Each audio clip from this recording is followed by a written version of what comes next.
The carriage accident had claimed them both, father and brother, duke and heir, all in a single rain-slicked evening 8 months ago. And now Tempest, Edmund's beloved stallion, was about to kill the only Ridley man left standing.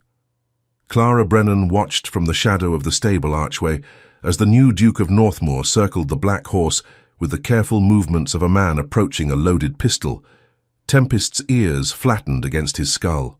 His hooves struck the paddock dirt in sharp, violent rhythms that spoke of grief Clara recognized too well. She shouldn't be here. The head groom had made that clear when he'd caught her watching yesterday. His Grace don't need gawkers while he's working his brother's horse, miss. But Clara wasn't gawking. She was reading the animal's body language the way her father had taught her, the tension in the hindquarters, the whites of the eyes, the breath coming too fast through flared nostrils. The Duke wasn't working the horse. He was mourning near it. "Easy, boy," Callum Ridley murmured, extending one gloved hand.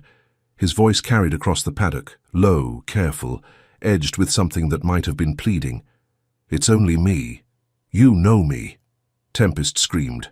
The sound tore through the morning air, raw and accusatory. The stallion reared, front hooves slashing at empty air, and Callum stumbled backward. His boot caught on a stone. He went down hard. Clara moved before thought caught up to instinct. She vaulted the paddock fence in a single motion, her worn skirts tangling around her legs as she landed between the fallen Duke and 1,500 pounds of grieving animal. Tempest's hooves came down inches from Callum's shoulder. Clara didn't flinch. She simply stood there, utterly still, and began to hum. Not a melody, just a low, rhythmic sound that matched the pattern of her breathing. Her father had done this with wounded horses, with animals who'd forgotten that humans could be gentle. The trick wasn't to impose calm, it was to offer it as a choice. Tempest's head swung toward her, his nostrils flared, testing her scent. Clara kept humming, kept breathing. Behind her, she heard the Duke scramble to his feet, but she didn't turn. All her attention remained on the horse's dark, intelligent eyes. "You miss him," she whispered, so quietly the words were nearly lost beneath the humming. I know you do." The stallion's ears swiveled forward, one small shift in a body still coiled with tension, but it was enough. Clara took a single step closer, then another. Tempest's breath warmed her outstretched palm. He didn't lower his head to sniff her hand, not yet, but he didn't retreat either. "What the devil do you think you're doing?" The Duke's voice cracked like a whip. Tempest flinched, and Clara's hand shot up in a sharp gesture that demanded silence. To her shock, Callum Ridley obeyed. The Duke of Northmoor, one of the wealthiest men in England, actually stopped speaking because a horse trainer's daughter had told him to. She waited until Tempest's breathing slowed before she turned around. The Duke stood 10 feet away, his usually immaculate appearance in disarray. Mud streaked his riding coat. His dark hair had fallen across his forehead, and his grey eyes— no, she wouldn't think about his eyes. She'd spent too many months carefully not noticing the way they shadowed when he visited her father's modest training yard, back when he'd been the spare heir with time for such things. "You could have been killed," he said flatly. "So could you. That's different. Because you're a duke?" She heard the edge in her own voice and hated it. Pride was a luxury she couldn't afford, not with creditors circling her inherited property like crows over a carcass. "Forgive me, Your Grace, but nobility doesn't make you immune to being trampled." Something flickered across his face, surprise, perhaps, or irritation. "I meant because he's my responsibility." "Then take better responsibility." The words escaped before she could stop them.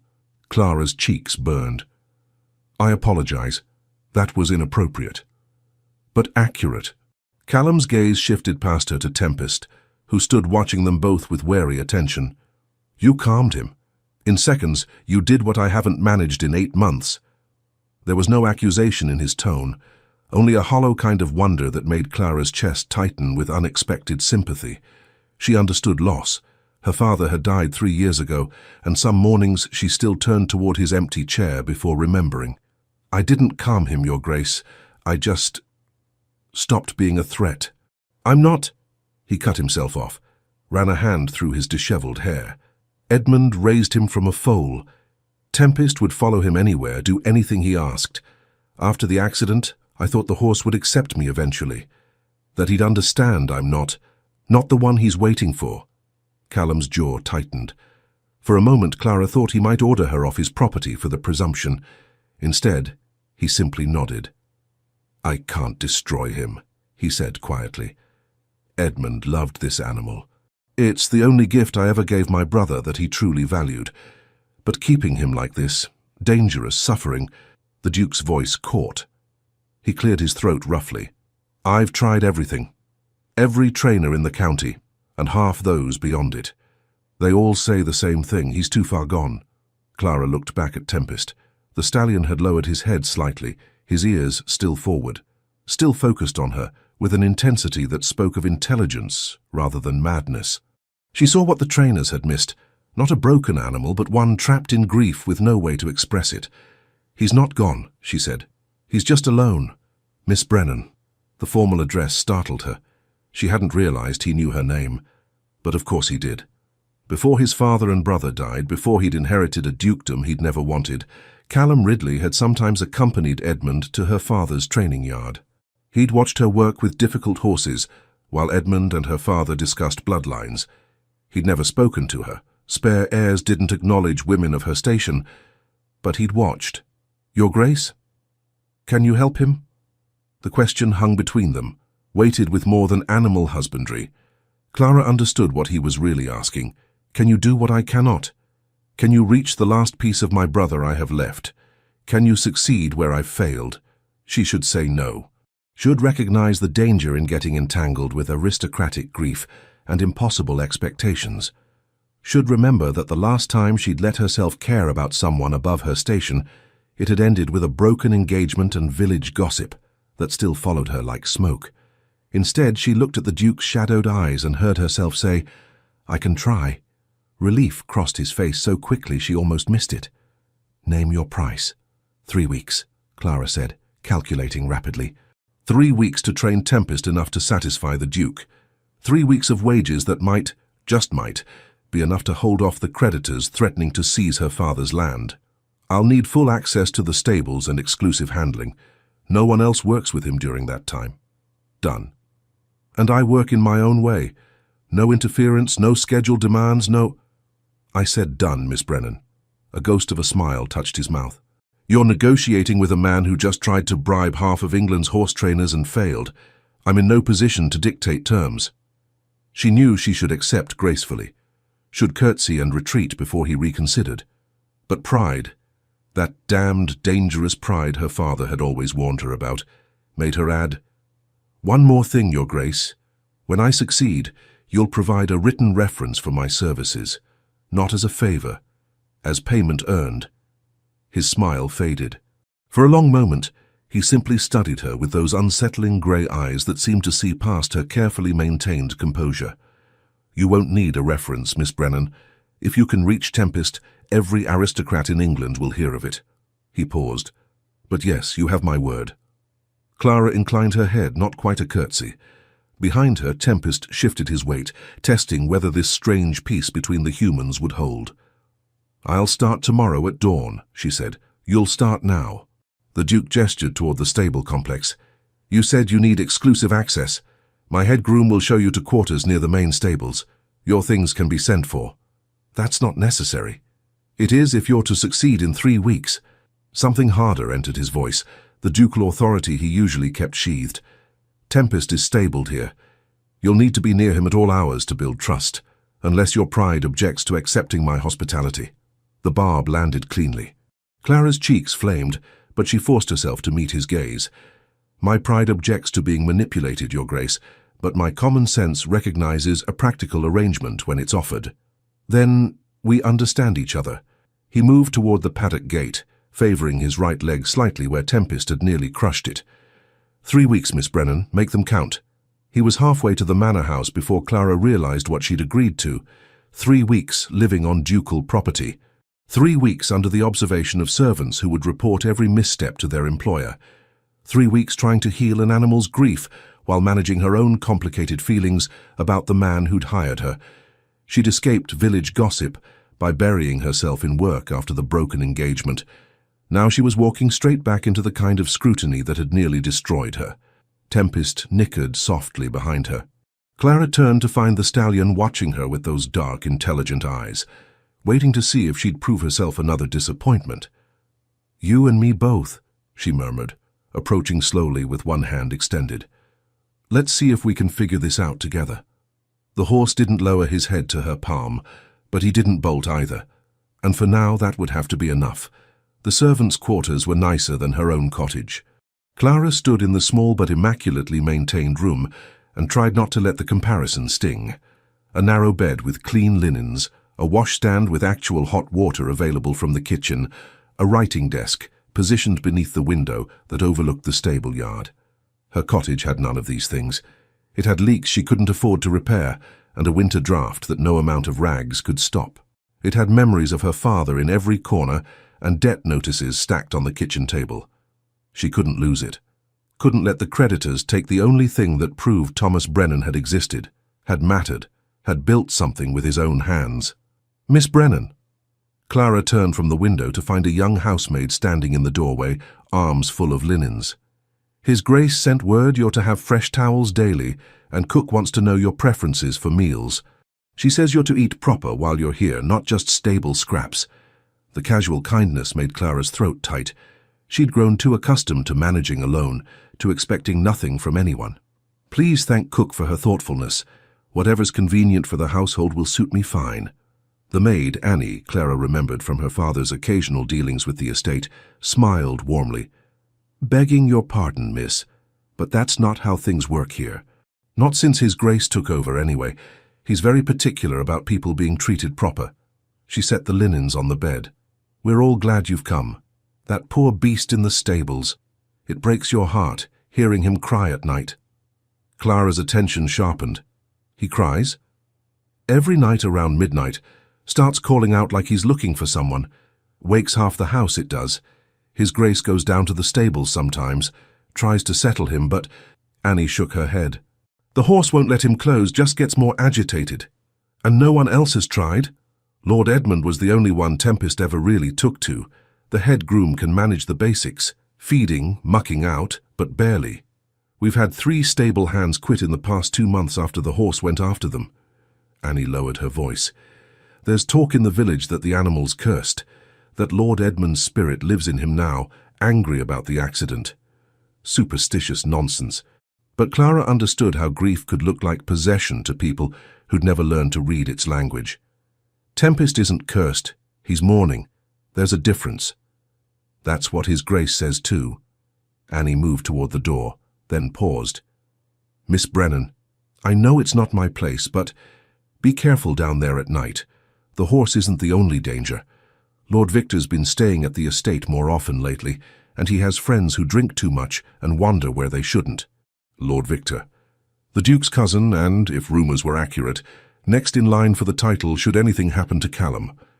Clara had seen him around the property occasionally, a handsome man with the kind of easy charm that put her instinctively on guard. "I'll be careful," she promised. After Annie left, Clara unpacked the small bag she'd brought, 2 changes of clothes, her father's training journal, a handful of herbs she used to calm anxious animals. Then she stood at the window watching the stable yard until the shadows lengthened toward evening. She should rest. Should prepare for tomorrow's work with Tempest. Instead, she found herself drawn back toward the stables as twilight settled over the estate. The main stable was a long, beautifully maintained structure that smelled of fresh hay and leather and horse. Clara moved quietly past the stalls, housing the estate's regular stock: riding horses, carriage teams, a few breeding mares. At the far end, separated from the others by a wide corridor, she found Tempest. The stallion stood in a stall twice the size of the others, his black coat gleaming in the lamplight. He'd been groomed recently. Someone was still caring for his basic needs despite the danger. But tension radiated from every line of his body. His head came up as Clara approached, ears flattening in warning. "Just me," she said softly. "I'm not here to demand anything. Just wanted to see how you're settling for the night." Tempest snorted, pawed the straw bedding with one front hoof. Clara leaned against the stall door, careful to keep her body language open and non-threatening. "Annie says you call for him at midnight. Lord Edmund, I mean. I don't suppose you understand that he can't come back, do you?" The horse's ears swiveled toward her voice, not relaxing exactly, but listening. "My father died 3 years ago," Clara continued, surprised by her own willingness to speak the words aloud. "Heart gave out while he was training a young mare. He was gone before I could reach him.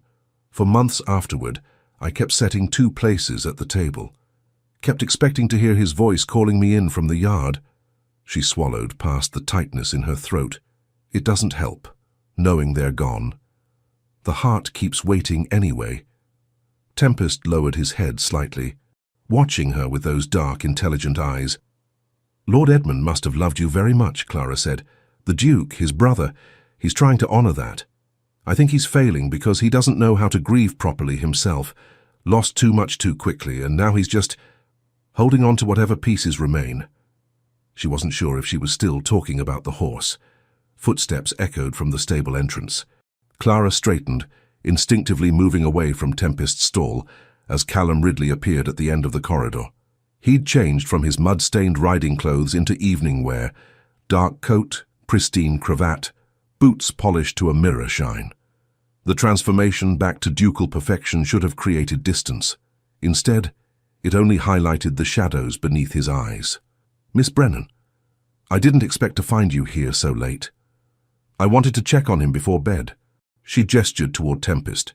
"Annie mentioned he's been restless at night." "Restless?" Callum's mouth twisted. "A diplomatic description. He sounds like he's being tortured, and there's nothing I can—" He stopped himself, shook his head. "Forgive me. You don't need to hear this. You hired me to help him, Your Grace. Understanding his behavior at all hours is part of that work. Then perhaps you should know the full extent of the problem." He moved closer to Tempest's stall, though he kept careful distance from the bars. "Around midnight he begins calling, screaming really. It lasts anywhere from 15 minutes to an hour. Nothing calms him during these episodes. I've tried staying with him, talking to him, even playing music. Edmund used to play violin in the stables sometimes, claimed it soothed the horses." Clara's mind caught on the image. The younger Ridley brother playing violin for his beloved horse, while the rest of the aristocracy attended their balls and dinners. It fit with her memories of Edmund, gentle, unconventional, more comfortable in stables than drawing rooms. "Did it work?" she asked. "The music?" "For Tempest, yes. The other horses would settle too." Callum's voice softened. "My brother had a gift for finding beauty in unexpected places. He never cared much for society's expectations, used to drive our father mad." The affection in his tone was unmistakable. Whatever complicated feelings Callum had harbored toward the old Duke, his love for Edmund ran clear and deep. "You said you didn't get along with your father," Clara said carefully, testing the boundaries of their conversation. "I respected him." "That's not the same as liking him." Callum turned from the stall to face her directly. The late Duke believed in duty above all else, propriety, tradition. Edmund believed in joy. They clashed constantly over the smallest things, music in the stables, befriending grooms and horse trainers instead of eligible ladies, giving an expensive thoroughbred to— He stopped abruptly. Colour touched his cheekbones. "To?" Clara prompted. "To the stable master's daughter," Callum finished quietly. "That was the original plan. Edmund wanted to give Tempest to your father's protégé as a breeding stallion, said true horsemanship deserved rewarding, regardless of station." The words hit Clara like a physical blow.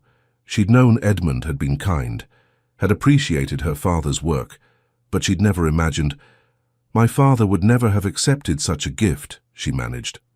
"I know. Edmund knew too, but he wanted to make the gesture anyway. Wanted Thomas Brennan to understand how much he valued his expertise." Callum's gaze held hers.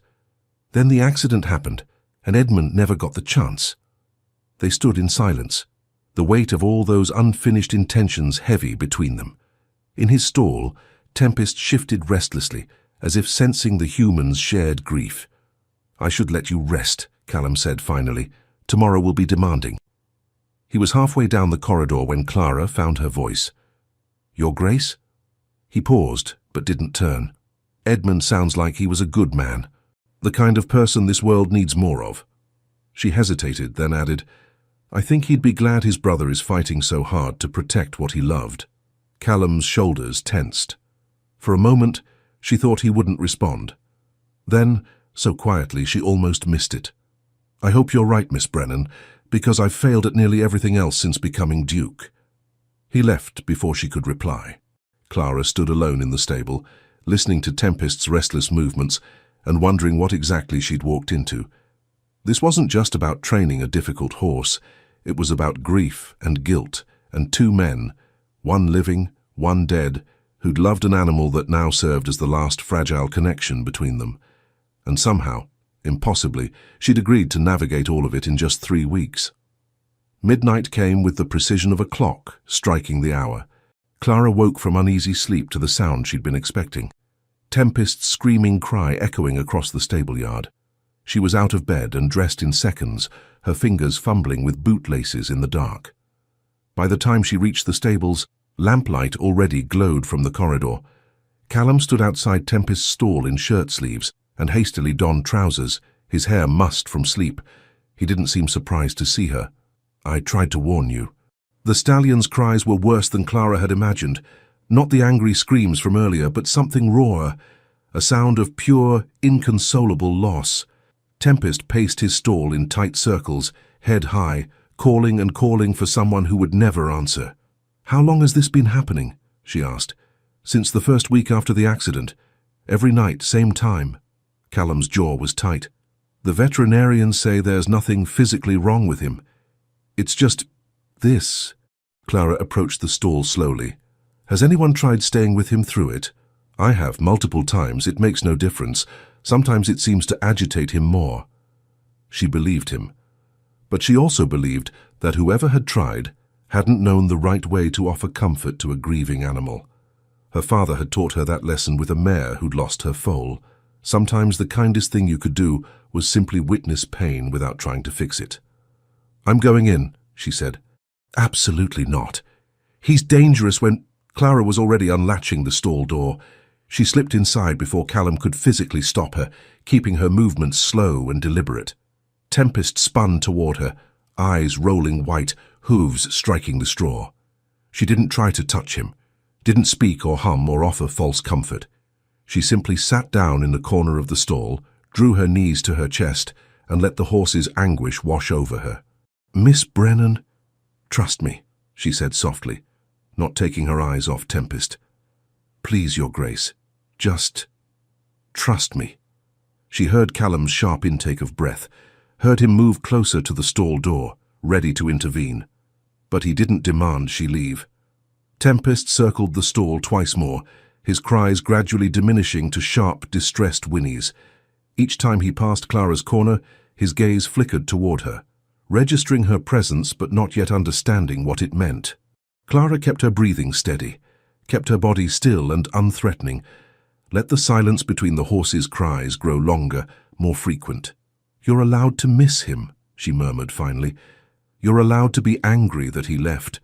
I was angry at my father for dying for weeks afterward, angry that he'd left me alone with all these responsibilities I didn't know how to carry. Tempest's ears swiveled toward her voice, but eventually I realized he didn't choose to go.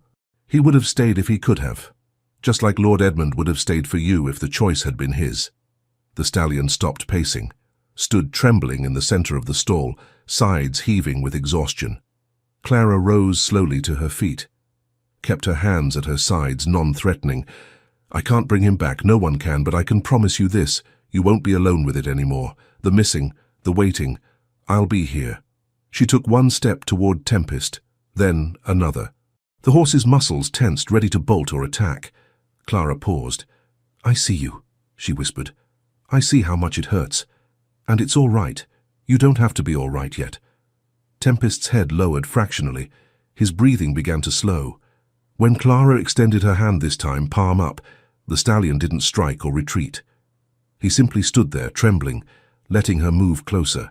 Her fingertips brushed his velvet nose. Tempest flinched but held his ground. Clara flattened her palm against his muzzle, feeling the heat of his breath, the rapid flutter of his pulse beneath warm skin. Good boy, she breathed. Such a good, brave boy. The horse's eyes closed briefly. When they opened again, something in them had shifted. Not healed, not whole, but perhaps fractionally less alone. Clara stayed with him until his trembling eased, until his breathing matched hers in a slow, steady rhythm. When she finally turned to leave the stall, she found Callum still standing vigil outside, his expression unreadable in the lamplight. He's settled for now, she said quietly, latching the door behind her. But he'll do this again tomorrow night, and the night after, until he learns that his grief won't destroy him. How do you know? Because that's how grief works, Your Grace.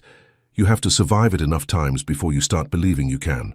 Something flickered across Callum's face, recognition perhaps, or pain. You stayed in there for 40 minutes. He could have killed you at any point. But he didn't. That's not... He stopped, shook his head. You're right. He didn't. For the first time in 8 months, someone was in that stall during one of his episodes, and he didn't attack.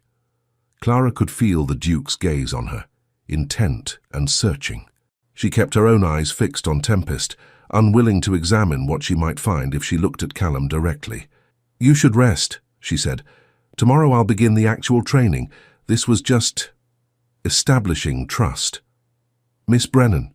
His voice stopped her as she turned to leave. Thank you. The simple words, spoken without ducal formality or aristocratic distance, did something dangerous to Clara's carefully guarded heart. She nodded without trusting herself to speak, and fled toward her quarters. Behind her she heard Callum murmur something to Tempest, too quiet for her to make out the words. But the tone carried clearly enough. Grief, gratitude, and perhaps, underneath it all, the first fragile thread of hope. The rumor reached Clara on her 3rd day at the estate. She was working with Tempest in the paddock, just standing near him, letting him grow accustomed to her presence in daylight as well as during his midnight episodes, when she heard the stable hands' voices drifting from the tack room. Unnatural is what it is. Woman like that taming a beast no man could manage. Victor's been asking questions about her. Says the Duke's judgment might be impaired. Impaired how? Think about it. First, he refuses to put down a dangerous animal. Now he's got some nobody living on the property. Given her free run of the stables, people are talking. Clara's hands stilled on the lead rope she'd been coiling. She should announce her presence, should make it clear she'd heard their gossip. Instead, she stood frozen, listening to her worst fears given voice. The Duke's not thinking with his head anymore, the first voice continued. That's what Victor says. Says Callum Ridley used to be the sensible one. Now look at him. So obsessed with a dead man's horse and paying attention to a woman who's got no business being here. The words shouldn't have hurt. Clara had heard worse after her broken engagement, when the vicar's son had decided she wasn't suitable wife material after all. But something about hearing her presence here reduced to scandal, to evidence of the Duke's impaired judgment. That's enough. Callum's voice cut through the gossip like a blade. Clara heard the stable hands scrambling to their feet, stammering apologies. She should move, should pretend she'd been elsewhere, but pride kept her rooted in place. Miss Brennan is here at my explicit invitation, the Duke said coldly. She is doing work that every other trainer in this county failed to accomplish. If anyone, and I mean anyone, has questions about my judgment in hiring her, they're welcome to take their concerns to me directly. Is that understood? Yes, Your Grace. Sorry, Your Grace? Footsteps retreated hastily. Clara waited until silence fell before leading Tempest back toward his stall. The horse followed docilely, 3 days of patient work beginning to show results, but her mind was elsewhere. People were talking. Of course they were. A common woman living on ducal property, working closely with the new Duke, achieving results that seemed almost supernatural. The ton lived for such scandals, and Lord Victor was asking questions. Clara secured Tempest in his stall and turned to find Callum waiting in the corridor. He'd changed from whatever formal attire he'd been wearing to riding clothes, though the rigid set of his shoulders suggested the conversation with the stable hands had occurred recently. You didn't need to defend me, she said before he could speak. I wasn't defending you. I was stating facts. Facts that will now be repeated in every servants' hall and country house drawing room within 50 miles. Clara crossed her arms. Lord Victor is your cousin, yes? Next in line for the title. Callum's expression shuttered. What does that have to do with anything? He's been asking questions about me, about your judgment. That's what the stable hand said. She met his gaze directly. If he's trying to discredit you, Your Grace, having me here makes it easier. Let me worry about Victor. I can't do that. Not when my presence is being used against you. Your presence, Callum said slowly, is the only reason I haven't given up entirely on Tempest. On everything Edmund left behind. Do you understand that? The raw honesty in his voice made Clara's breath catch. She understood too well the way grief could narrow your world to a single point of focus, the way a small victory could become the only thing keeping you functional. I understand you're exhausted, she said gently. I understand you're carrying more than one person should. But Your Grace, Callum, she stopped, shocked by her own use of his given name. If your cousin is actively working to undermine you, we need to be careful. Both of us. Something shifted in his expression. You called me Callum. I apologize. That was... Don't. He moved closer, close enough that she could see the fine lines of strain around his eyes. Don't apologize for treating me like a person instead of a title. Trust me, I need more of that. They stood in the stable corridor, close enough that Clara could smell horse and leather and something distinctly him, soap and wool and exhaustion. Her pulse kicked up in warning. This was dangerous. This intimacy, this unexpected connection forming between a duke and a horse trainer's daughter. Victor arrived this morning, Callum said quietly. He's brought guests from London. Members of the council, he claims, though I suspect his motives are less than pure. What council? A gentleman's club that technically has no power but practically controls half the duchy's business interests. If they believe I'm unfit to manage my responsibilities... He trailed off. Clara's stomach dropped. They could what? Challenge your title? Not directly, but they could make it impossible for me to function as duke. Freeze accounts, block appointments, pressure the crown to intervene. Callum's jaw tightened. Victor's been suggesting for months that grief has made me irrational, that I need guidance, protection from my own poor decisions, like keeping Tempest. Like keeping Tempest, like hiring you, like refusing to attend society events, or participate in the marriage market, or behave like a proper duke should. Bitterness crept into his tone. Apparently mourning my father and brother for more than the appropriate mourning period constitutes instability. Clara thought of the midnight vigils, the careful distance Callum maintained from the servants, the shadows beneath his eyes that spoke of sleep, lost to grief. You're not unstable. You're human. That's not acceptable for a duke. Then maybe the problem isn't you, Your Grace. Maybe it's what's expected of you. He laughed, a short, harsh sound. You sound like Edmund. He used to say the aristocracy was a gilded cage, and the only sane response was to rattle the bars until someone noticed. The laughter died. And now he's gone, and I'm left trying to figure out if he was right.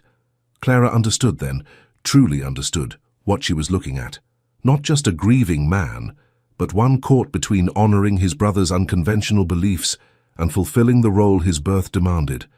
Torn between duty and authenticity, between what society expected and what his heart needed.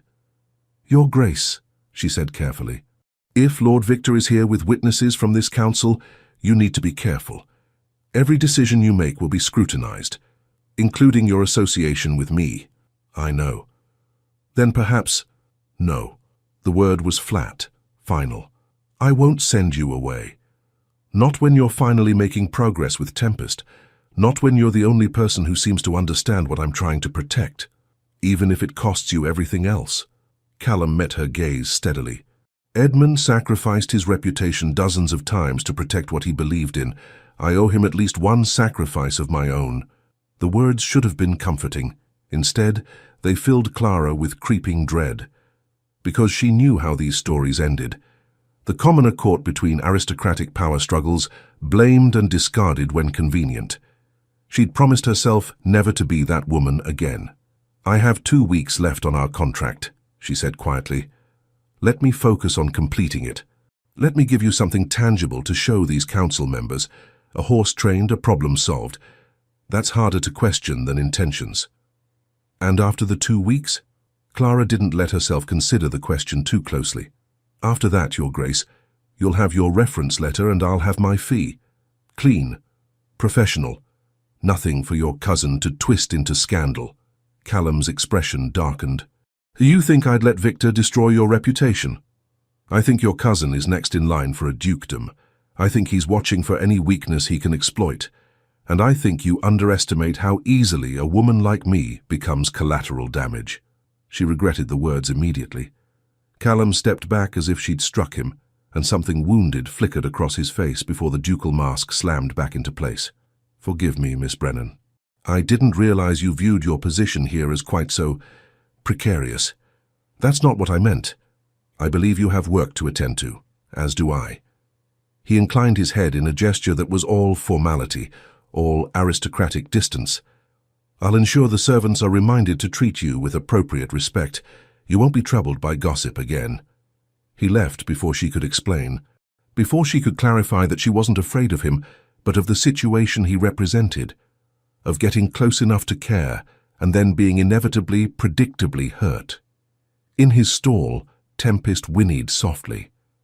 Clara leaned against the bars, pressing her forehead to the cool wood. I'm an idiot, she told the horse. I just pushed away the one person in this entire estate who's been nothing but kind to me. Tempest's soft snuffle sounded almost like agreement. That night, when midnight came and the stallion's cries began, Clara returned to the stables to find them empty. No lamplight, no Duke standing vigil. She worked with Tempest alone, soothing him through the episode until he settled, and tried not to acknowledge the ache of disappointment beneath her ribs. She'd wanted distance, she'd gotten it. So why did it feel like loss? Lord Victor Ashworth was handsome in the way of men who'd never had to develop personality, all symmetrical features and practiced charm, and eyes that calculated while his mouth smiled. Clara disliked him on sight. He appeared in the stable yard on her 5th morning, accompanied by 2 gentlemen in expensive riding clothes and an air of entitled boredom. Clara was working Tempest on a lead line, teaching him to respond to verbal commands again, when their voices interrupted her concentration. Remarkable, Victor drawled. The infamous Miss Brennan and her miraculous horse taming. Gentlemen, observe. My cousin's latest obsession. Clara forced herself to continue working, keeping her attention on Tempest, even as her skin prickled with awareness. The stallion's ears flattened slightly, sensing her tension. Easy, she murmured. Just ignore them. Does it speak? One of Victor's companions, a florid man with thinning hair, laughed at his own wit. Or is the charm purely visual? Victor's smile sharpened. Miss Brennan? Allow me to introduce Lord Hardwicke and Sir James Sutton. They're members of the Gentlemen's Council for Duchy Affairs, here to assess the estate's management. Translation. Here to find evidence that Callum was unfit. Clara turned to face them, keeping the lead rope slack to avoid spooking Tempest. Gentlemen. The horse seems remarkably calm, Sir James observed. We were told it was dangerous. He was grieving, Clara corrected. Not dangerous. There's a difference. Was? Lord Hardwicke raised an eyebrow. You speak as if the problem's solved. I speak as if progress has been made. She kept her tone professional, neutral. Tempest is learning to trust again. That takes time. Victor moved closer, circling her and the horse with predatory interest. How much time, Miss Brennan? And at what cost to my cousin's reputation? Surely you understand how this looks, a duke so desperate to preserve his dead brother's horse that he'll hire anyone regardless of their suitability. The insult was carefully crafted, not quite direct enough to warrant confrontation, but clear in its implication. She was unsuitable, unworthy, a symbol of Callum's failing judgment. I was hired based on my expertise with difficult horses, Clara said evenly. His Grace reviewed my qualifications and determined I was the most suitable candidate. Unless you're suggesting the Duke of Northmoor is incapable of making sound professional decisions. Victor's smile didn't waver, but something cold entered his eyes. I'm suggesting that grief can cloud even the soundest judgment. Wouldn't you agree? I'd agree that dismissing someone's capabilities based on their station rather than their results is poor judgment. Lord Hardwicke coughed. Spirited girl. Woman, Clara corrected before she could stop herself. I'm 27 years old, my lord, hardly a girl. The silence that followed felt dangerous. Clara could practically see Victor calculating how to use her boldness against her, against Callum. She'd played directly into his hands by responding instead of demurring politely. "Where is my cousin this morning?" Victor asked, his tone deceptively casual. One would think he'd want to supervise such important work personally. "His Grace has estate business to attend to," Clara replied. "He trusts me to work independently." "How convenient." Victor's gaze dropped meaningfully to where she stood alone with the horse. "Such trust, such intimacy of arrangement. I'm sure society will find it all quite fascinating when word spreads." The threat was barely veiled. Clara felt her pulse kick up, felt Tempest's tension mirror her own through the lead rope. She needed to end this conversation before it escalated further. "Gentlemen, if you'll excuse me, I have training to complete. Tempest requires consistency in his schedule." "Of course." Victor inclined his head in a mockery of courtesy. "We wouldn't want to interfere with my cousin's priorities." "Calm, gentlemen. I believe we've seen quite enough." They left with Victor's laughter echoing across the yard. Clara stood trembling with suppressed anger, her hands tight on the lead rope, until Tempest nickered and pushed his nose against her shoulder. "I know," she whispered. "I made it worse, didn't I?" The horse had no answers, but when she led him back to his stall, she noticed Callum watching from the manor house window. Even at this distance, she could read the tension in his posture. He'd witnessed the entire encounter, and he'd done nothing to intervene. The realization shouldn't have stung. Clara had told him she wanted professional distance, had insisted on treating their arrangement as purely transactional, but some treacherous part of her had hoped, what? That he'd defend her honor? Storm down to the stables and confront his cousin? Risk his already precarious position for a woman he barely knew? She was a fool for even imagining it. That afternoon, Clara received a note delivered by Annie. The handwriting was masculine, precise. "Miss Brennan, please join me for tea in the library at 4 o'clock. We need to discuss Victor's visit and its implications." Northmore, not Callum. Not even a personal signature. Just his title, formal and distant. Clara arrived at precisely 4 o'clock, her second-best dress hastily pressed, her hair arranged in a simple knot. The library was a magnificent room, floor-to-ceiling shelves, leather chairs, windows overlooking the rose garden. Callum stood by the fireplace in afternoon dress, looking every inch the Duke. "Miss Brennan, thank you for coming." She curtsied, suddenly hyper-aware of how out of place she was in this elegant space. "Your Grace, please sit." He gestured to one of the chairs. Tea had been laid out with formal precision. Porcelain cups, small sandwiches, delicate pastries she wouldn't have known how to eat properly. Clara perched on the edge of her chair, hands folded in her lap, waiting. Callum poured tea with careful attention, handed her a cup she accepted without drinking. The silence stretched between them, waited with everything unsaid. "I saw Victor's visit this morning," he said finally. "I apologize for not intervening." "You don't need to apologize for strategic decisions, Your Grace." "Callum." The correction was quiet but firm. "When we're alone, please, I need at least one person who sees me as a person rather than a title." Clara's resolve wavered. "That's not wise." "I know, but I'm asking anyway." He set down his own untouched cup. "Victor is escalating. This morning was a calculated attempt to provoke you into responding emotionally, so he could use it as evidence of my poor judgment. Then I gave him exactly what he wanted. No, you defended yourself with dignity and precision. Hardwick and Sutton were impressed whether they admitted it or not." A ghost of a smile touched Callum's mouth. "Victor, on the other hand, looked murderous. Which means you won that particular exchange. Winning doesn't matter if he has the power to destroy your reputation. He only has that power if I give it to him." Callum leaned forward, his gaze intense. "Miss Brennan, Clara, I need you to understand something. I'm not some naive fool who doesn't recognize the risks. I know what Victor is attempting. I know how precarious my position has become.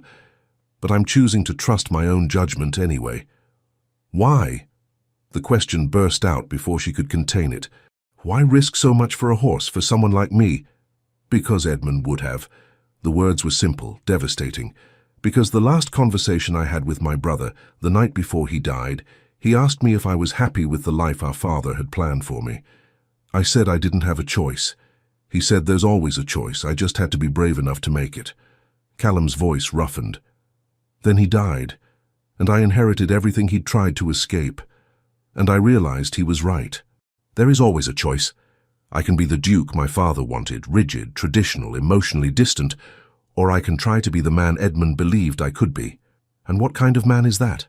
Someone who protects what he loves, even when it's inconvenient. Someone who values character over station. Someone who— He stopped, shook his head. Someone who stops hiding behind duty and starts living by conviction. Clara's heart was doing dangerous things in her chest. That sounds exhausting. It is. He smiled, genuinely this time, but less so when I'm not doing it alone. The implication hung in the air between them. Clara knew she should deflect, should retreat to professional boundaries. Instead, she heard herself ask, "What do you need from me in practical terms?" Callum straightened, some of the tension leaving his shoulders. "Continue working with Tempest. Make as much progress as possible in the next 9 days. Victor is organizing a demonstration for the council members. He wants to prove the horse is still dangerous, still a liability. If you can show them otherwise—" "It might not be enough," Clara warned. 9 days isn't long to undo 8 months of trauma. "I know, but it's what we have." He paused. "There's something else. Victor's been asking questions about your background, your family, your—" He hesitated. "My broken engagement?" Clara finished flatly. Surprise flickered across his face. "You knew he was investigating you?" "I assumed. It's what I would do if I were trying to discredit someone." She set down her untouched tea. "The vicar's son proposed 3 years ago. Broke it off 6 months later when he realized marrying a horse trainer's daughter wouldn't advance his career. The village blamed me for being above my station, for putting on airs, for thinking I deserved better than I was born to. That's absurd. That's society." Clara met his gaze. "But yes, Your Grace, Callum, Victor can use that history against us both. The scandalous woman who seduced one man above her station, now targeting a duke. It's a compelling narrative. It's a fiction. Fictions are often more powerful than truth. You know that." Callum stood abruptly, began pacing the library with barely contained energy. "Victor wants me to fail, wants me to crumble under the pressure, to prove that grief makes me unfit. But failing means sending you away. Destroying Tempest, becoming exactly what my father was, cold, calculating, empty." He stopped in front of her chair, and Clara had to tilt her head back to meet his eyes. "I won't do it," he said quietly. "I won't sacrifice what matters just to satisfy men like Victor and Hardwick. I won't become my father just because it's expected." The conviction in his voice made Clara's breath catch. She stood, needing to create distance before she did something foolish like reaching for his hand. "Then we'll show them," she said. "We'll show the council that Tempest can be reached, that your judgment was sound, that you're extraordinary," Callum finished softly. "That part won't be difficult. You've already proven it." The compliment landed like a physical touch. Clara felt heat climb her cheeks and forced herself to look away. "I should get back to work. Tempest will be expecting his afternoon session." "Clara." She paused at the door, heart hammering. "Thank you," Callum said, "for staying, for fighting, for believing this matters." She didn't trust herself to respond with words. She simply nodded and fled. Behind her, she heard him murmur something that sounded like, "For believing I matter." But that couldn't be right. Dukes didn't doubt their own importance, did they? The next 4 days passed in a blur of intensive training. Clara worked with Tempest from dawn until dusk, teaching him to trust human touch again, to accept a saddle without panic, to respond to commands with something approaching his former grace. The progress was real, but fragile. Some days Tempest seemed almost himself, intelligent, responsive, eager to please. Other days grief would wash over him without warning, and he'd retreat into the wild-eyed terror that had defined his months of mourning. Clara learned to recognize the signs. The way his ears would flatten seconds before panic hit, the particular quality of his breathing that meant he was remembering Edmund. She learned to give him space during those moments, to let him feel without demanding he perform. And slowly, so slowly, She almost didn't notice until it had already happened. The midnight episodes began to change. Tempest still called for Edmund at the stroke of 12, but the duration shortened, the desperation eased. And when Clara sat with him through it, speaking softly about loss and memory and the particular way grief ambushed you when you least expected it, the stallion would eventually come to her corner and rest his great head against her shoulder. Those moments undid her completely. Callum witnessed one such episode on the 7th night. Clara had thought herself alone in the stables when Tempest's cries began, but when she emerged from the stall an hour later, she found the Duke sitting on a hay bale in the shadows. "How long have you been there?" she asked quietly. "Since you started talking about your father's last words." His voice was rough. "About how he told you to be brave enough to choose your own path, even if it meant disappointing him." Clara's chest tightened. She'd been speaking to Tempest, not performing for an audience. The fact that Callum had heard those private admissions felt both vulnerable and strangely right. "Edmund said something similar to you," she said. It wasn't a question. Almost verbatim. The night before the accident. Callum stood, moving into the lamplight. He looked exhausted, shadows beneath his eyes, jaw dark with stubble, cravat loosened in a way that made him look younger, more human. He said our father had built a cage of duty and expectation, and I was the only one who could unlock it. I told him I didn't know how. What did he say? He said, "Start by saving something that matters more than appearances." Callum's smile was painful to witness. "I think he meant Tempest, or you, or maybe the parts of myself I'd locked away to become the perfect spare heir." Clara understood then, truly understood, why this horse meant so much to him. Tempest wasn't just Edmund's beloved animal. He was a test, a choice, a chance for Callum to prove he could be the man his brother had believed in rather than the Duke his father had demanded. "He would be proud of you," she said quietly. "Edmund, he'd be proud that you kept fighting for this." Would he? Callum moved closer, close enough that she could see the fine lines of strain around his eyes. "Or would he be disappointed that it's taking me so long to figure out what should have been obvious from the start?" "What's that?" "That some things matter more than titles and reputation and society's approval." He held her gaze. "That some people are worth any risk." The air between them felt charged with something dangerous. Clara knew she should step back, should maintain the professional distance she'd insisted upon. Instead, she found herself asking, "What people?" "You know the answer to that." Her heart was doing wild, reckless things in her chest. "Callum." "I know." He didn't touch her, but his voice was a caress. "I know all the reasons this is impossible. I know Victor is watching for any sign of impropriety. I know you have every reason not to trust aristocratic intentions. But Clara," her name on his lips felt like a revelation. "I can't keep pretending I hired you solely for your expertise with horses." "Don't," the word came out strangled. "Don't say something you'll regret when the council leaves and reality returns." "The only thing I regret is not saying this sooner." Callum's hand lifted, hesitated inches from her face. "May I?" The request for permission nearly destroyed her. Clara nodded, not trusting her voice. His fingertips brushed her cheek with devastating gentleness. "You are the bravest person I've ever met. You walk into stalls with dangerous animals and speak to them about grief as if it's the most natural thing in the world. You stand up to men who should terrify you and refuse to apologize for your competence.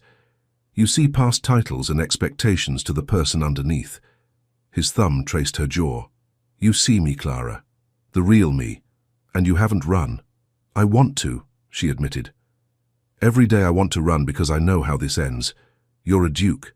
I'm nobody. And when the crisis passes and you don't need me anymore, that's not going to happen. You can't promise that." "No," Callum agreed quietly. "But I can promise I'll fight for it, for you, for the possibility of something real in a world built on pretense and performance." Clara closed her eyes against the intensity of his gaze. "Victor will use this, whatever this is. He'll twist it into proof that grief has made you irrational. Let him try." "Callum, I'm not my father, Clara. I'm not going to sacrifice what I want for the sake of appearance." His hand dropped from her face, and she felt the loss like cold water. "But I won't push, won't demand. This has to be your choice too, and I need you to know whatever you decide, your position here is secure. I'll honor our agreement regardless. The fact that he was offering her an escape route, while simultaneously laying his heart bare, made Clara want to laugh and cry and kiss him all at once. Instead, she did the only thing her terrified, hopeful, impossibly confused heart would allow. "I need time," she whispered. "I need to think." Pain flickered across his face, but he nodded. "Of course. Take all the time you need." He left her standing in the stable corridor, trembling with the weight of everything unspoken between them. Behind her, Tempest nickered softly, a sound almost like encouragement. "Don't you start," Clara told the horse. "You're supposed to be on my side." But when she returned to her quarters that night, sleep wouldn't come. She lay awake replaying Callum's words, his touch, the look in his eyes that promised both everything and nothing. She'd sworn never to let herself be vulnerable to an aristocrat again, had built walls specifically to prevent this kind of hopeless, doomed attachment. And yet some treacherous part of her wanted to believe, wanted to trust that Callum was different, that what she felt building between them was real, and not just proximity and shared grief creating the illusion of connection. She was still wrestling with the question when dawn came, and another day of training began. Lord Victor struck on the 8th day. Clara arrived at the stables to find Tempest pacing his stall with agitated energy that immediately set off alarms. The stallion's eyes were wild, his breathing labored, foam flecking his mouth. "What happened?" she demanded of the stable hand hovering anxiously nearby. "Don't know, miss. Found him like this an hour ago. Wouldn't let anyone near." Clara's mind raced through possibilities. Colic, poisoning, some injury she'd missed yesterday? She approached the stall slowly, keeping her voice low and soothing. "Easy, boy. It's just me. Let me see what's wrong." Tempest's head swung toward her, but the usual recognition didn't come. He looked through her rather than at her, caught in some private panic she couldn't reach. She was about to enter the stall when she noticed something odd. A faint, acrid smell beneath the usual stable scents. Clara knelt by the water bucket and sniffed carefully. Bitter almonds. Just a trace, but unmistakable. Someone had put something in Tempest's water. Rage flooded through her, cold and clarifying. She straightened, turned to the stable hand.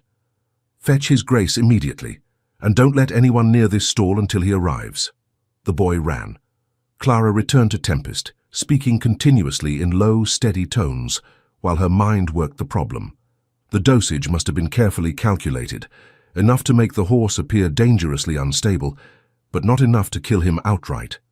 That would defeat Victor's purpose. He wanted Tempest to fail the council's demonstration, wanted proof that the horse was beyond saving, that Callum's judgment was fatally compromised. Footsteps pounded down the corridor. Callum appeared, still in shirt sleeves and hastily fastened trousers, his hair standing on end. "What's wrong?" "Someone poisoned his water." Clara kept her voice level despite the fury building in her chest. Not a lethal dose, just enough to make him violent and unpredictable. Callum's expression went stone cold. "Victor?" "Probably. Though proving it will be difficult." She turned back to Tempest, calculating. "We need to flush his system. Fresh water, walking, maybe some activated charcoal if you have it. I'll have everything brought immediately." Callum moved toward the stall door. "Can you manage him?" Clara looked at the panicked stallion, at the trust they'd built over the past week, now threatened by chemical manipulation. "I can try." She entered the stall with careful deliberation. Tempest shied away, but she matched his movements, speaking constantly, letting her voice become the anchor point in his drug-hazed reality. "Not your fault," she murmured. "Someone hurt you, but I'm here now. You're safe.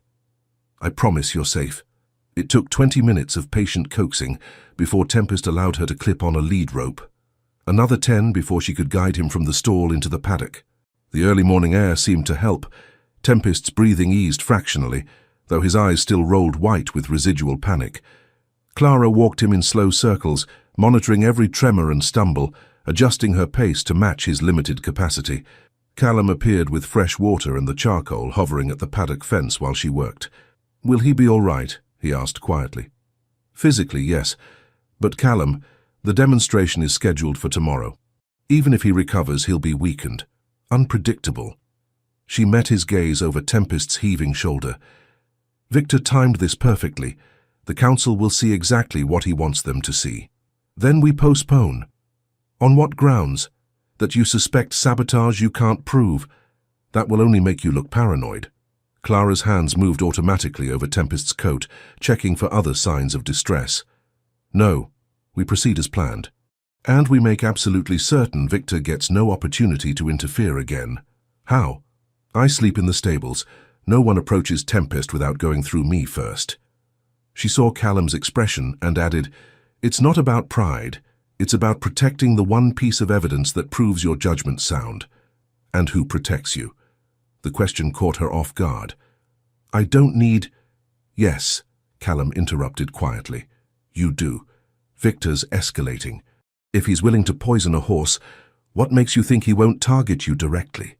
Clara wanted to argue, wanted to insist she could handle herself.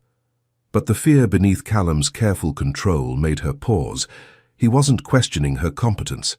He was terrified of losing someone else he cared about. Then you sleep in the stables too, she said. 2 witnesses are better than 1. Something shifted in his expression, relief mixed with something warmer, more dangerous. People will talk.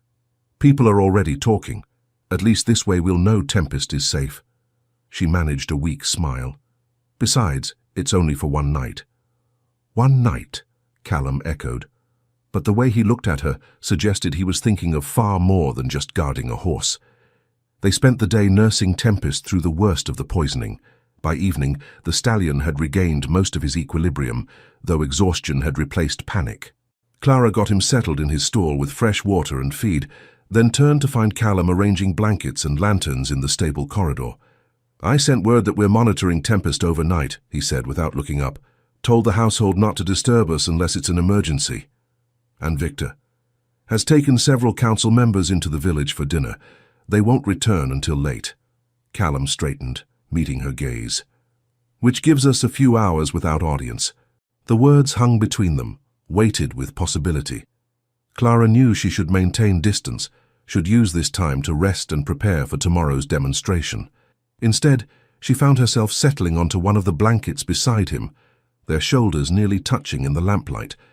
Tell me about Edmund, she said quietly. The real Edmund, not the idealized version people create after someone dies. Callum was quiet for so long, she thought he wouldn't answer. Then, he was terrible at dancing, absolutely hopeless, would step on his partner's feet and laugh about it instead of apologizing properly. Clara smiled. Your father must have loved that. Father was mortified, kept hiring dance instructors, insisting Edmund needed to master the social graces. Edmund would show up for lessons, then spend the entire time asking the instructor about their lives instead of practicing steps. Callum's voice softened with memory. He collected people's stories the way other aristocrats collect art. Wanted to know what mattered to them, what made them laugh, what they'd do if circumstances were different. He sounds wonderful. He was, and infuriating, and completely unfit for aristocratic life. Callum's hand found hers in the dim space between them. I envied him terribly. His ease with people, his ability to ignore society's expectations without apparent effort. I tried to be like him once, when we were younger. Failed spectacularly. What happened? A dinner party.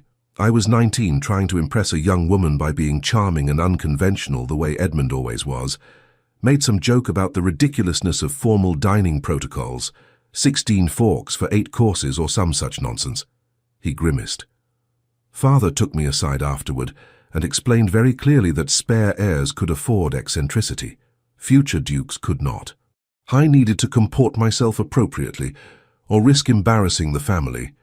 Clara's fingers tightened around his. That's horrible. That's duty. Callum turned his hand to lace their fingers together properly. I convinced myself Father was right. That Edmund's way was charming because he'd never inherit the responsibility. That I needed to be the sensible one, the reliable one, the one who put the duchy before personal desires. And now? Now I'm Duke anyway, and Edmund is gone, and I realize Father was wrong about nearly everything that mattered. His thumb traced circles on her palm. He thought appearance was everything, thought duty meant sacrificing happiness, thought love was a luxury reserved for people without responsibilities.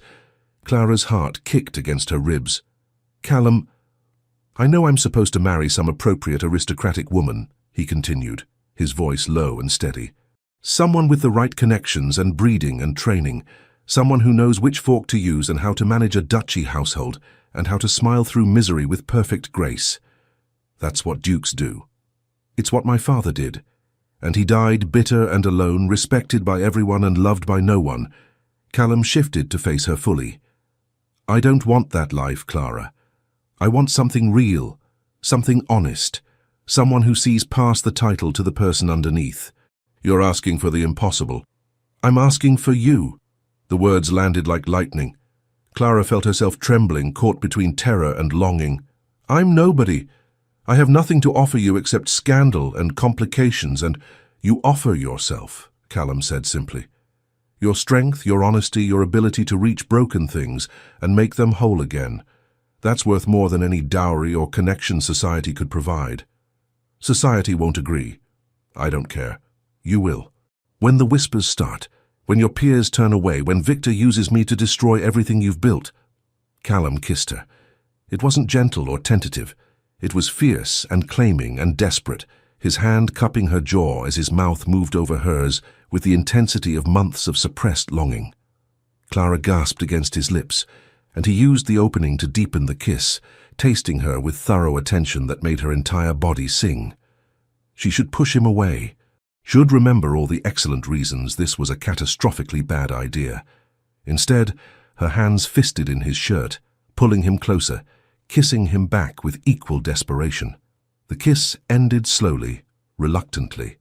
Callum pressed his forehead to hers, their ragged breathing mingling in the space between them.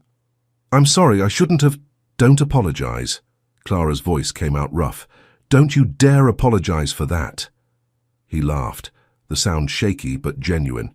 "Then I'll simply say I've been wanting to do that since the first day you vaulted over that paddock fence and stood between me and certain death. That was only 8 days ago. 8 days that feel like 8 years. His hands framed her face with devastating tenderness. "Clara, I know this is complicated. I know Victor will use it against us. I know I'm asking you to trust an aristocrat when you have every reason not to. But please, please consider the possibility that this is real. That we're real."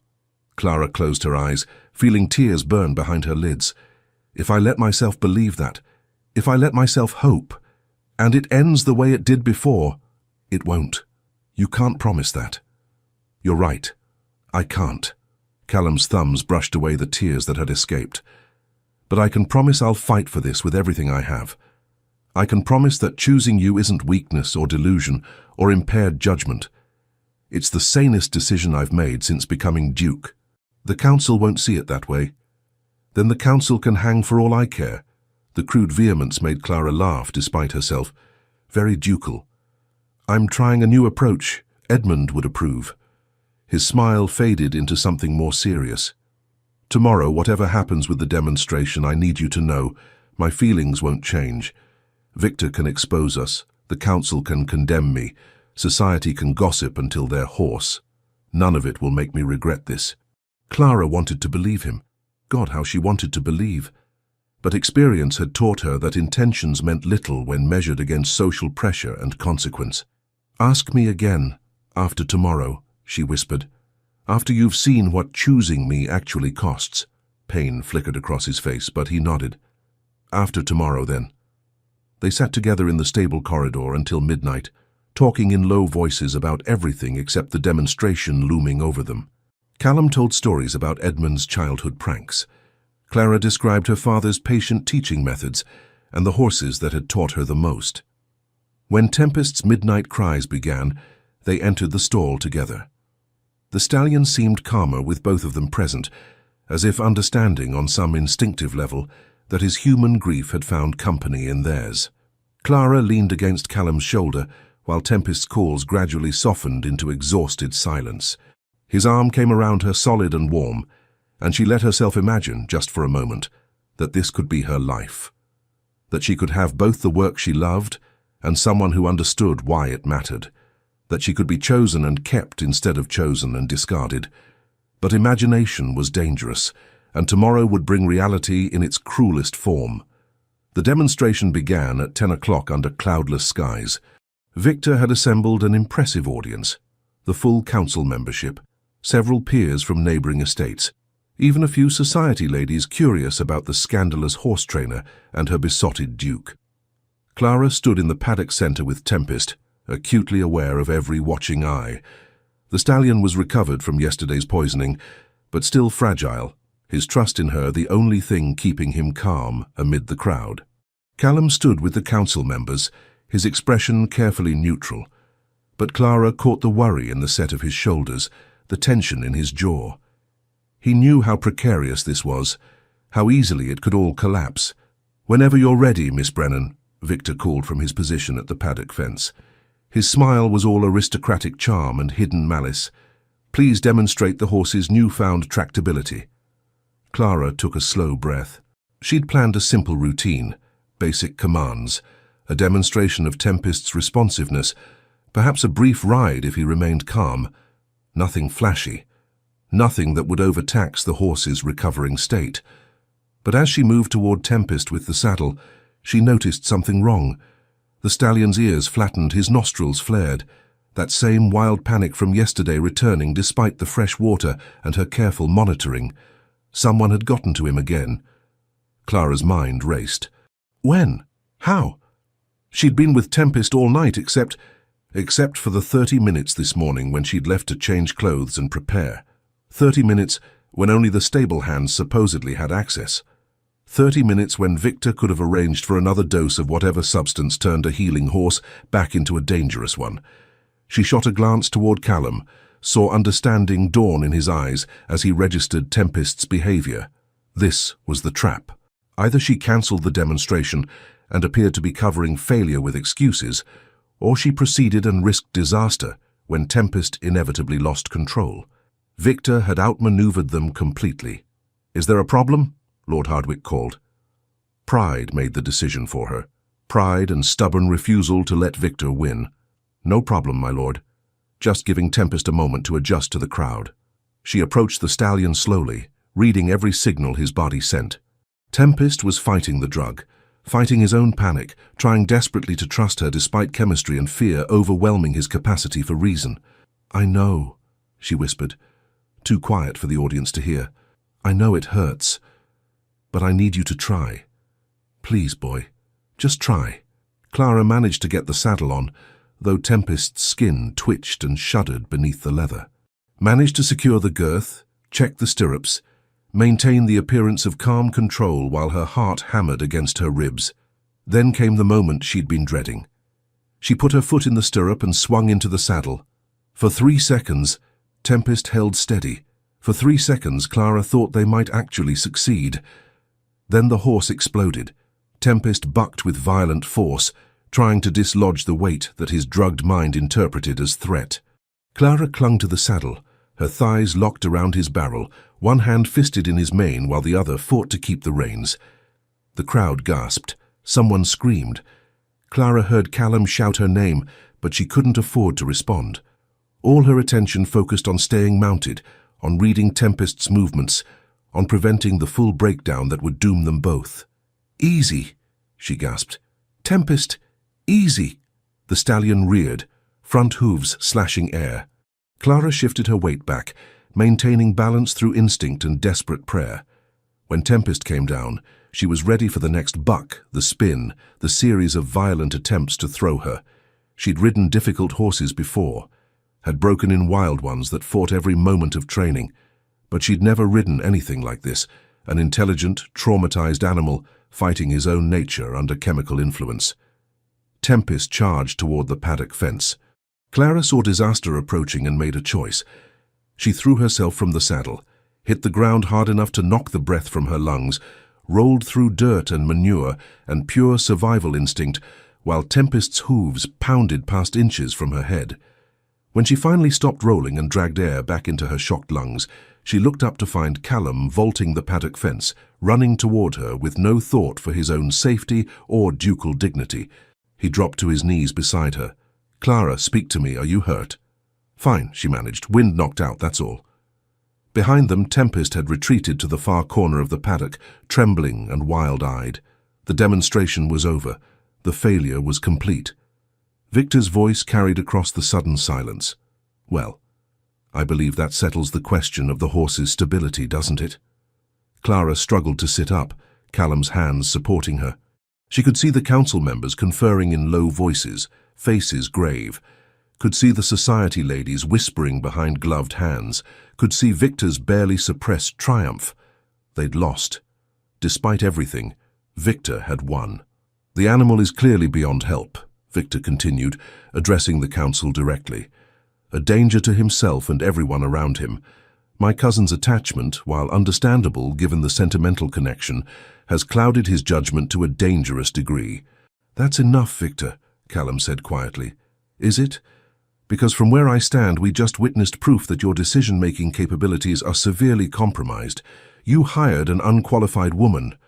Miss Brennan is the most qualified trainer in 3 counties, and insisted on keeping a violent animal that should have been destroyed months ago.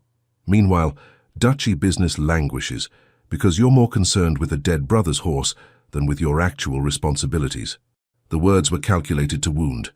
Clara felt Callum flinch, felt his hands tighten on her shoulders.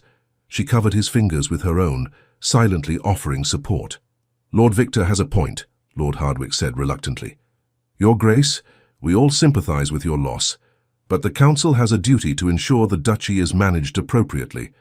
And this situation—" He gestured at the paddock, at Clara sitting dishevelled in the dirt, at Tempest still panicked in the corner.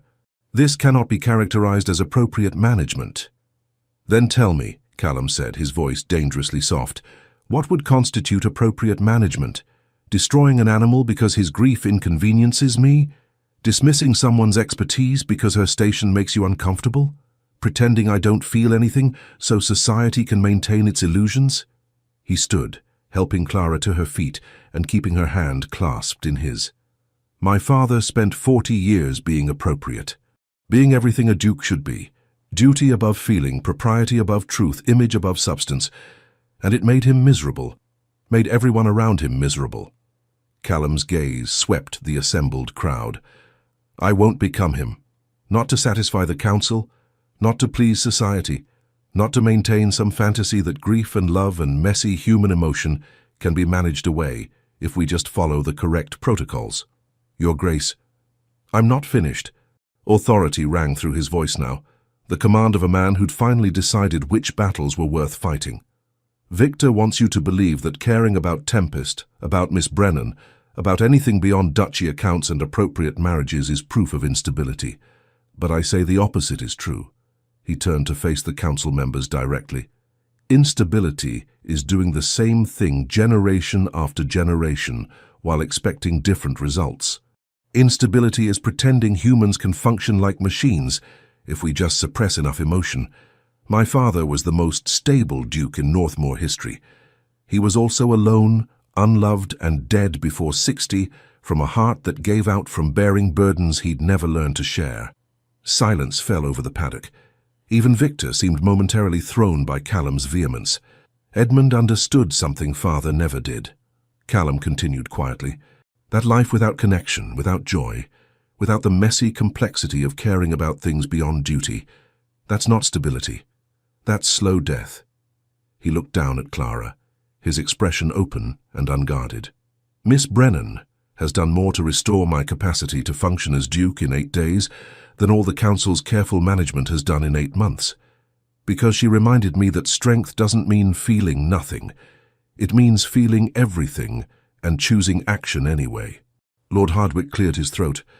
"That's very stirring, Your Grace, but it doesn't change the fact that the horse is dangerous and your association with Miss Brennan raises serious questions about propriety." "Then ask your questions," Callum said flatly. "Because I'm done apologizing for being human. Done pretending nobility requires inhumanity. Done sacrificing what matters for the sake of appearances." Victor's smile turned predatory. "How noble. And when scandal destroys Miss Brennan's reputation, when society makes it impossible for her to work again, Will your conscience be equally clear then? The barb landed. Clara felt Callum's hand tighten on hers, felt him waver. This was it. The moment when reality would inevitably prevail over intention, when Callum would recognize the true cost of choosing her and make the rational decision to protect his position instead. She'd seen it before, expected it, even understood it. But that didn't stop her heart from breaking when she felt him start to pull away. "Callum," she said quietly, "it's all right. You don't have to—" "Yes," he interrupted. "I do." He released her hand, and Clara braced for the rejection, the careful distancing that would let him salvage his reputation at her expense. Instead, Callum turned to address the entire assembled crowd. "I am in love with Clara Brennan." The words fell into shocked silence. Clara's breath stopped. "I love her competence, her courage, her refusal to accept easy answers," Callum continued, his voice steady despite the enormity of what he was declaring. "I love the way she speaks to broken things with more gentleness than most people show functional ones. I love that she demands I be better than comfortable, more than adequate, greater than the sum of society's expectations." He turned back to Clara, and the expression in his eyes made her knees weak. "I don't know if that love is returned. I don't know if she can forgive aristocratic presumption after being hurt by it before, but I know I won't ask her to shoulder the consequences of my choice while I hide behind protocol and pretend this is just about a horse." "This is madness," Victor hissed. "Possibly," Callum agreed, "but it's honest madness, which I'll take over respectable hypocrisy any day." He dropped to one knee in the dirt beside Clara, took her trembling hand in both of his. "I can't promise this will be easy," he said quietly. "I can't promise society won't punish us both. I can't even promise I'll navigate all of this perfectly. But I can promise I'll choose you, Clara. Every day, every challenge, every impossible decision, I'll choose you. If you'll let me." Clara stared at him, at this impossible man kneeling in manure and dirt and the wreckage of his carefully maintained image, declaring love in front of the very people whose approval he needed most. Her father had taught her to recognize what was genuine and what was performance, and this raw, reckless honesty was genuine. "You're insane," she whispered. "Thoroughly," Callum agreed. "They'll destroy you." "Probably. Your reputation is built on foundations that needed destroying anyway." His thumbs traced her knuckles. "Clara, I'm not asking you to save me. I'm asking if you'll let me try to deserve you." Tears burned hot down her cheeks. "I'm terrified. So am I. But Edmund once told me the only things worth having are the ones that scare you into being better than you thought possible." Callum's smile was painful and beautiful. "You scare me, Clara Brennan. You scare me into wanting impossible things." She should be sensible, should recognize that declarations made in front of witnesses carried weight, but also created pressure that could collapse under sustained opposition. Should protect herself from potential heartbreak. But Clara was tired of being sensible, tired of protecting herself into loneliness, tired of believing she didn't deserve to be chosen loudly instead of hidden away. "Yes," she said. Callum's expression transformed. "Yes? Yes, you idiot. Yes, I'll let you try to deserve me." She pulled him to his feet, barely aware of their audience anymore. "And yes, I'll try to deserve you right back, even though you're completely insane and this is going to be impossibly complicated and—" He kissed her, right there in front of the council, and Victor and all of society's watching eyes, kissed her with fierce joy and relief and promise. When they finally broke apart, the paddock had erupted in chaos. Victor was arguing loudly with council members. Society ladies were fanning themselves with dramatic vigor. Lord Hardwicke looked torn between scandal and reluctant admiration, and in the corner of the paddock, unnoticed by the agitated humans, Tempest had stopped trembling. The stallion stood watching them with clear, intelligent eyes. The drug was wearing off. The panic had eased. And for the first time since Edmund's death, the great black horse looked almost peaceful. Clara saw it first. "Callum, look." He turned, following her gaze. His breath caught. Together, moving in unspoken agreement, they approached Tempest. The stallion didn't shy or bolt. He simply stood there, watching them with patient curiosity. Clara extended her hand. Tempest lowered his head and blew softly against her palm. Then slowly, carefully, he turned toward Callum. For 8 months, the Duke had tried and failed to reach his brother's horse, had been rejected and attacked and shut out by an animal too lost in grief to recognize anyone except Edmund. But now Tempest took 2 deliberate steps forward, pressed his velvet nose against Callum's chest, released a long, shuddering breath that sounded almost like release. Callum's hands came up to frame the horse's face with trembling reverence. "Easy now, boy," he whispered. "I know. I miss him too." Behind them, the arguing had stopped. Every eye in the paddock was fixed on the Duke and the horse and the impossible moment of connection. "That's not possible," someone said. That horse never let anyone." But Tempest was leaning into Callum's touch now, eyes half closed in contentment, accepting comfort from the man who'd fought so hard to save him. Lord Hardwicke stepped forward, his expression thoughtful. "Lord Victor, you claimed the horse was beyond help, that his Grace's judgment was fatally compromised." Victor's face had gone an ugly shade of red. "He was drugged. Someone obviously drugged the animal to create this performance." "You mean the way someone drugged him before the demonstration?"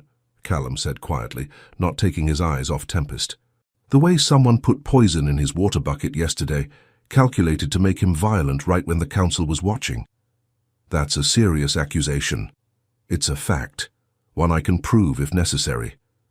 Callum finally looked up, his gaze hard. "But I'd rather not waste time on petty sabotage when I have actual duchy business to attend to, so here's what's going to happen, Victor." He straightened, one hand still resting on Tempest's neck. "You're going to return to London. You're going to inform the council that you were mistaken about my judgment, and you're going to stop interfering in my management of Northmoor Holdings. Or what? Or I'll have a very public conversation about where you were the night Father and Edmund died, about the debts you owed that conveniently disappeared after their deaths, about the fact that the carriage accident occurred on a road you specifically recommended they take." The colour drained from Victor's face. Around them, council members shifted uneasily. "You have no proof of anything," Victor said, but his voice had lost its confidence. "I have suspicions and resources and motivation to look more closely. Do you really want to risk what I might find?" For a long moment, Victor simply stared at his cousin. Then his gaze slid to Clara, and something ugly flickered across his face. "You're making a mistake. She'll ruin you." "She'll complete me," Callum corrected. "There's a difference." Victor turned on his heel and stalked toward the manor house. Several of his London friends followed, but interestingly, the council members remained. Lord Hardwicke approached the paddock fence. "Your Grace, that was unexpected." "Yes, well, I've had 8 months of meeting expectations. Thought I'd try something different." Callum's arm came around Clara's shoulders. "Gentlemen, allow me to formally introduce Miss Clara Brennan. He paused, looked down at her with tentative hope. "What should I call you?" "Terrified?" Clara suggested. "I was thinking more along the lines of betrothed, but terrified works too." The casual proposal made her laugh despite everything. "You haven't actually asked me to marry you, haven't I? I thought the public declaration of love and kneeling in horse manure covered the essential points. You might want to work on your romantic technique, Your Grace." His expression softened. "Does that mean you're considering it?" Clara looked at this impossible man, duke, mourner, fighter, fool, who'd chosen her in front of witnesses when it would have been so much easier to let her go. Looked at Tempest, peaceful now between them, a bridge between grief and hope. "Ask me again in 3 months," she said quietly, "after we've survived the scandal and you've seen what choosing me actually requires. I'll ask you every day until you say yes." Callum kissed her forehead. "Fair warning," Lord Hardwicke cleared his throat. "About the duchy business, Your Grace, the council would like to schedule—" "Next week," Callum interrupted. "I have a wedding to plan." "You just said 3 months. I'm an optimist." Clara elbowed him gently. To Lord Hardwicke she said, "Forgive him. He's not usually this insufferable. The love has made him drunk." "Love does that," the older man said, his expression unexpectedly kind. "My wife and I scandalized half of England when we married 40 years ago. She was a merchant's daughter, and I was a lord's 3rd son. Everyone predicted disaster." "And?" Clara asked. We had 40 magnificent years before she died. Would make the same choice again without hesitation. He nodded toward Callum. Your Grace, if you love this woman as obviously as you claim, don't waste time proving it to society. Prove it to her every day. That's what matters.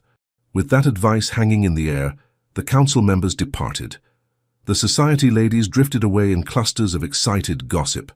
And finally, Callum and Clara stood alone in the paddock with Tempest, surrounded by the wreckage of one future and the fragile beginning of another.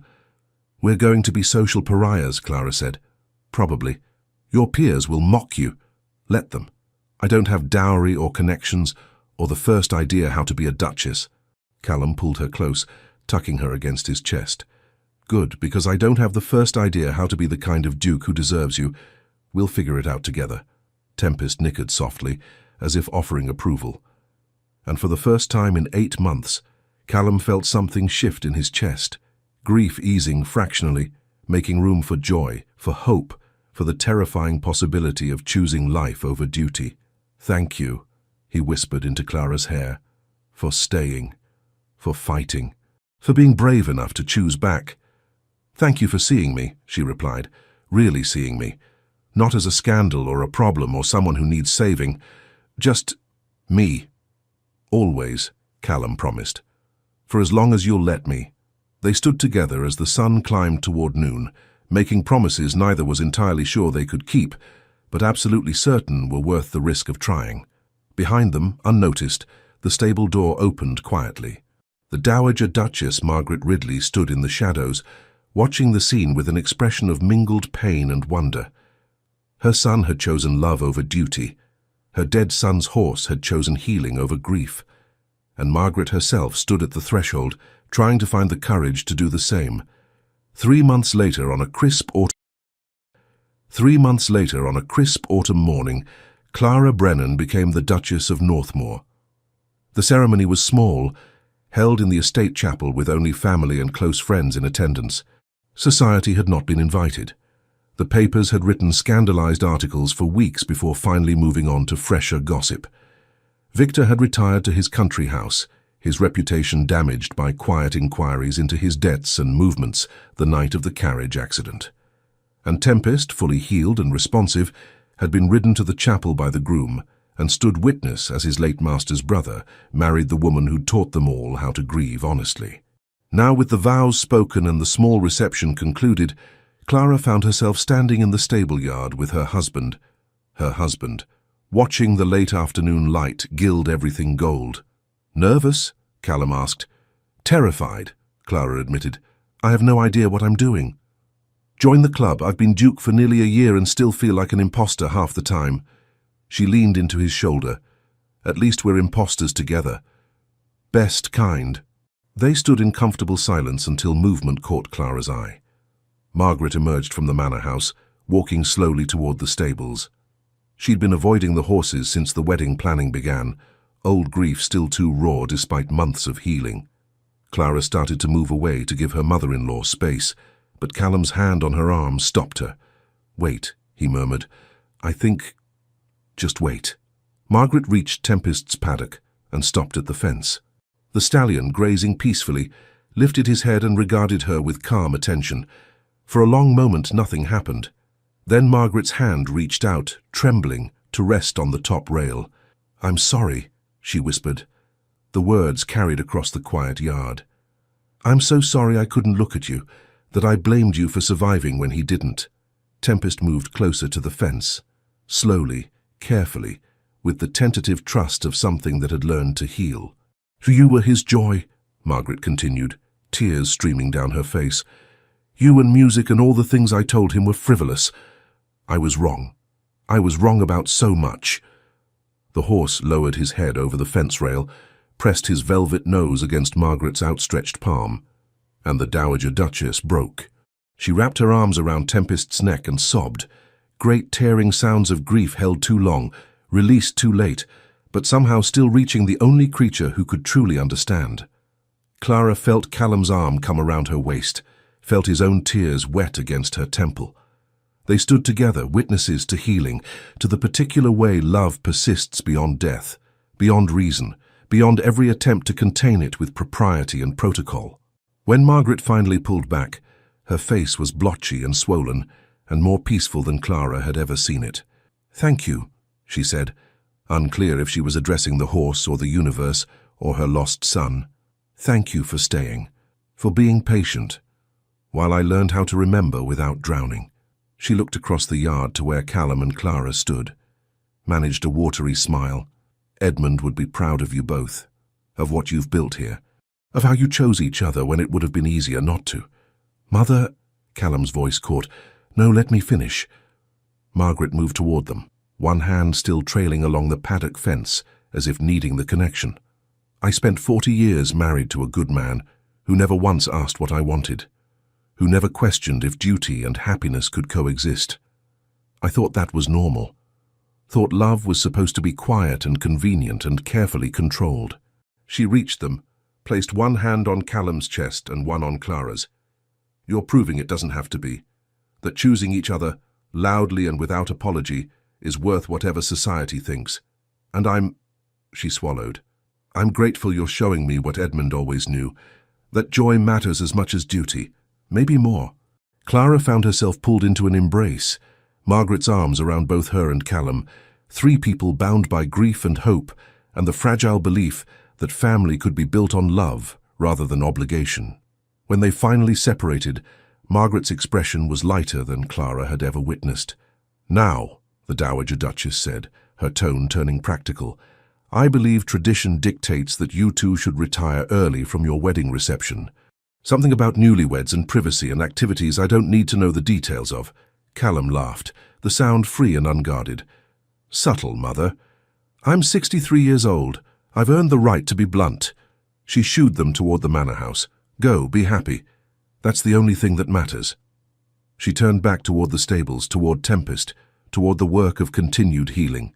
And Callum and Clara walked hand in hand toward their future, scandalous, uncertain, and absolutely worth every risk. 5 months later, on a winter morning sharp with promise, the Duke and Duchess of Northmoor welcomed their first child. A daughter, dark-haired and loud and already showing signs of her mother's stubborn independence. Clara held her daughter against her chest, marveling at the tiny perfection of fingers and toes, and the way she'd already reduced a duke to helpless adoration with one scrunched-up cry. "She has your eyes," Callum murmured, perched on the edge of their bed like he was afraid sudden movement might shatter this fragile miracle. "She has her own eyes," Clara corrected, but her smile was soft. "Though I'll accept credit for the stubbornness she's already demonstrating." The baby, they'd named her Eleanor Margaret after no one in particular except that the name felt right, squirmed and fussed. Clara adjusted her hold, still learning this dance of new motherhood. A knock at the door preceded Margaret's entrance. The Dowager Duchess carried a small bundle wrapped in silk. "From the stables," she said quietly. "I thought Edmund would have wanted her to have this." She unwrapped the bundle to reveal a tiny horsehair bracelet, delicately woven from strands of Tempest's black mane. It was beautiful and strange and absolutely perfect. "Mother," Callum's voice was thick, "you made this." "Tempest and I have been spending time together," Margaret said. "He's been teaching me about patience, about how healing doesn't mean forgetting, it means making room for both grief and joy." She placed the bracelet gently on the bedside table. "Eleanor should know about her uncle, should understand that some of the best people leave us too soon, but their love persists in unexpected ways." Clara felt tears burn hot down her cheeks. "Thank you. It's perfect." Margaret leaned down to press a kiss to her granddaughter's forehead. "Welcome to the world, little one.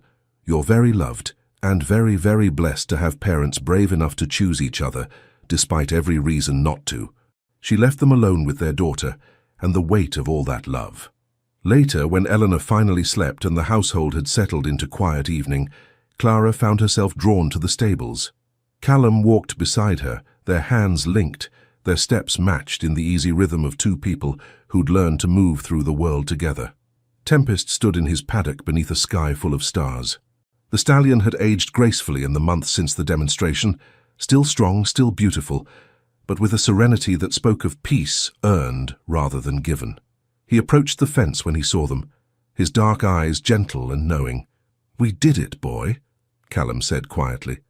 "Survived the scandal, built something real, made Edmund proud, I hope." Tempest blew softly against Callum's palm, then turned his attention to Clara, nosing at the bundle she carried. "This is Eleanor," Clara murmured, adjusting the blanket so the baby's face showed. "Your newest person to protect." The horse regarded the infant with solemn attention, then, very gently, touched his velvet nose to Eleanor's tiny hand. The baby's fingers curled instinctively around a strand of his mane, and in that moment Clara understood what she'd been too scared to believe 15 months ago when she'd first stepped into that paddock. That healing wasn't about forgetting pain or pretending loss didn't matter. It was about making room for new love without diminishing what came before. Tempest had taught her that. Callum had shown her it was possible, and now they were teaching it to their daughter. This truth that connection, chosen loudly and protected fiercely, could survive anything society threw at it. "The Duke's most dangerous horse obeyed no one," Clara said softly, remembering that first impossible day. Callum's arm came around her waist, until a quiet young woman stepped forward and showed us all that danger and wildness are just grief looking for permission to heal. That's not how the title went. No, but it's how the story ends. He pressed a kiss to her temple. "Thank you, Clara, for stepping forward, for staying, for teaching me that the bravest thing I could do was choose love over everything else. Thank you for being worth the risk," she replied. They stood together beneath the stars, Duke and Duchess, husband and wife, parents and partners, with a sleeping baby and a peaceful horse, and a future they were building one brave choice at a time. The world would always have opinions, society would always whisper, but none of it mattered as much as this. The family they'd chosen, the love they'd fought for, the healing they'd earned together. And that, Clara thought as Callum guided her back toward the manor house, was more than enough. It was everything. Thank you for staying with Callum and Clara's story until the very end. Their journey reminds us that sometimes the bravest thing we can do is choose what our hearts know is right, even when the world tells us it's impossible. If their story touched you, I'd be so grateful if you'd like this video and share your thoughts in the comments below. Subscribe and ring the bell so you never miss a story about people who dare to love loudly despite every reason not to. Your presence here, right now, listening to these words, is exactly why I keep telling stories about healing, hope, and the courage it takes to build something real.